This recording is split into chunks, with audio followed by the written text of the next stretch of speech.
حیا کا لغوی معنی ہے وقار، سنجیدگی اور متانت.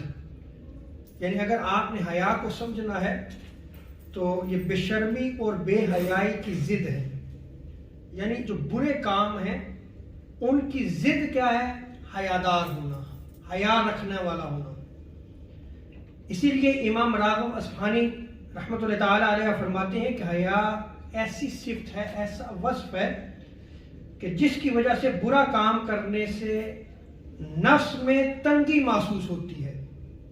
یعنی اس بندہ مومن کا نفس تنگی محسوس کرتا ہے کہ وہ برا کام کرے، اس سے وہ رک جاتا ہے. سو یہ ایسا خلق ہے، حیا ایک ایسا اخلاق ہے کہ جس کی وجہ سے بندہ برائی سے بچتا ہے، اس سے محفوظ رہتا ہے. اسی لیے امام ابن حجر رحمۃ اللہ تعالیٰ علیہ فرماتے ہیں کہ حیا وہ خلق ہے، ایسا اخلاق ہے جو انسان کو نیکی کرنے اور برائی نہ کرنے پر ابھارتا ہے. یعنی بندہ مومن ہمیشہ جو ہے وہ حیادار ہوگا تو نیکی کرے گا، برائی سے بچے گا، برائی سے جو ہے وہ ہمیشہ دور بھاگنے والا ہوگا، اس کے قریب بھی نہیں جائے گا. اور اگر ایسا بندہ ہے کہ جو برائی کرتا ہے تو وہ بے حیا ہے، برائی میں مبتلا ہو جاتا ہے، اس کا نفس برائی پہ اس کو ابھارتا ہے، تو وہ شخص بے حیا ہو جاتا ہے، بے شرم ہو جاتا ہے. اس کو اگر ہم قرآن مجید کی آیات کے حوالے سے سمجھیں تو میں آپ کے سامنے صرف 2 آیات اس کا ترجمہ تفسیر میں نہیں جاؤں گا کیونکہ میں اس موضوع کو جو ہے وہ کمپلیٹ کرنا چاہتا ہوں. اللہ رب تعالیٰ نے قرآن مجید میں ارشاد فرمایا، یہ سورہ المومنون میں اللہ رب العزت ارشاد فرماتا ہے والذین هم لفروجہم حافظون، کہ کامیاب مومنین وہ ہیں جو اپنی شرمگاہ کی حفاظت کرنے والے ہیں. اور انہیں اللہ سبحانہ و تعالیٰ نے کامیاب مومن کہا ہے کہ وہ اپنی شرمگاہ کی حفاظت کرنے والے ہیں، وہ برائی میں نہیں پڑتے، وہ حیادار ہیں. حیا ہونے کی وجہ سے وہ برائی میں مبتلا نہیں ہوتے، وہ حفاظت کرنے والے ہیں. اور جب وہ اپنی شرمگاہ کی حفاظت کرنے والے تو اللہ سبحانہ و تعالیٰ ارشاد فرماتا ہے کہ یہ کامیاب لوگ ہیں. یہ پہلی دلیل ہے.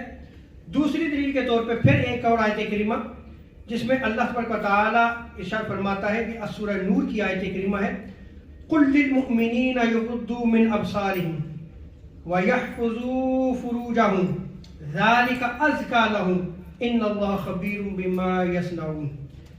کہ حبیب صلی اللہ علیہ وسلم آپ فرما دیجئے اور آپ مومنین کو حکم دیں. کس چیز کا حکم دیں؟ کہ وہ اپنی نگاہوں کو نیچے رکھیں، اپنی نگاہوں کی حفاظت کریں. یہ اللہ سبحانہ و تعالیٰ نے حضور تاجدار کائنات علیہ السلام کو ارشاد فرمایا کہ آپ مومنین کو حکم دیں. سو اگر برائی ہو رہی ہو تو قرآن نے کیا حکم دیا ہے کہ اپنی نگاہ کی حفاظت کرو، اپنی نگاہ کو نیچی کرو. اور یہ آج ہمارے نوجوانوں کے لیے بہت بڑا درس ہے. میڈیا کا دور ہے، ہر نوجوان کے پاس موبائل ہے، ٹیبلٹ ہے، لیپ ٹاپ ہے. تو ان کے لیے جو ہے وہ دنیا پوری ایک گلوبل ولیج بن چکی ہے. وہ جو چیز چاہے آزادی ہے، اوپن کر سکتے ہیں. تو جب اوپن کر سکتے ہیں تو قرآن کیا کہتا ہے کہ بری چیز آئی ہے، اپنی نگاہ کی حفاظت کرو، اس کو چھوڑ دو، کیونکہ یہ چیز بھی برائی کی طرف لے کے جانے والی ہے. جب آپ برائی کو دیکھیں گے تو پھر آہستہ آہستہ جو ہے وہ آپ اس برائی کی طرف راغب ہو جائیں گے. تو اللہ تبارک و تعالیٰ نے کیا ارشاد فرمایا؟ اے حبیب آپ حکم دیجئے کہ تم اپنی نگاہ کی حفاظت کرو. اور دوسری چیز کیا ہے کہ اپنی شرمگاہ کی حفاظت کریں. کیوں؟ اس لیے کہ یہ طریقہ ان کے لیے بہت زیادہ پاکیزہ ہے، اس میں ان کے لیے حیاداری ہے، وہ حیا میں آ جائیں گے. اور اللہ تبارک و تعالیٰ ان کاموں کی خوب خبر رکھنے والا ہے جو تم کرتے ہو. تو میں نے آپ کے سامنے اس کا لغوی معنی بھی بیان کیا. قرآن مجید کی 2 آیات کریمہ سے میں نے یہ استدلال کیا کہ حیا جو ہے یہ بہت بڑی بندہ مومن کے لیے نعمت ہے. یعنی جو حیادار شخص ہے، جو حیا رکھنے والا ہے، وہ برائی میں مبتلا نہیں ہوگا، وہ برائی سے بچنے والا ہوگا.